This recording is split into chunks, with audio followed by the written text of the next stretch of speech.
કોવિડ-19ના કોઈ પણ દર્દી આવે અમારી પાસે તો અમારી કેવી રીતે સગવડ કરી રાખી છે અમે, અને પેશન્ટને વહેલી તકે અમે કેવી રીતે સારવાર પર મૂકી શકીએ અને આઇસોલેશન કરી શકીએ જેથી બીજા દર્દીઓને ચેપ ના લાગે, એની વ્યવસ્થા માટેને મોકડ્રીલ કરવામાં આવેલી. તેમાં અમે આખો સ્પેસ રસ્તો અલગ રાખેલો છે કે આવા કોઈ દર્દી આવે સિમ્પ્ટોમેટિક પ્રિઝમ્પટિવ પેશન્ટ તો એના માટે અમે જનરલ જે અમારા ઇમરજન્સી પેશન્ટ આવે છે એ રસ્તામાંથી નહીં લઈ જઈએ અને બીજી અમે રસ્તો ઊભો કર્યો છે એમાંથી અમે લાવવાના છે. એક ઇમરજન્સી ટ્રાયજ રૂમમાં અમે એક ટેબલ રાખી છે, એ ખાલી ફક્ત શંકાસ્પદ દર્દીઓ માટે છે.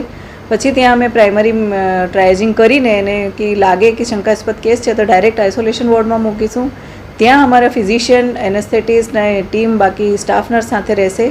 એ લોકો પછી આખું પીપી કિટ પહેરીને અને એ પ્રમાણેની એની જે સિમ્પ્ટોમેટિક સારવાર આપવાની છે એ સારવાર કરશે. ખાસ કરીને સાંભળવામાં કે 108ની એક ગાડી છે રિઝર્વ રાખવામાં આવી છે શંકાસ્પદ કેસો માટે, એમાં કઈ રીતે તૈયારી શું કરવામાં આવી છે? એમાં શંકાસ્પદ કોઈ દર્દી આવે તો એ ગાડી ફક્ત એના માટે જ રાખેલી છે અને એમાં એ લોકોને અમે સૂચના આપેલી છે કે ભાઈ પીપી કિટ પહેરીને અને પેશન્ટને માસ્ક પહેરાવીને પછી જ તમારે હોસ્પિટલમાં લાવવાનો રહેશે.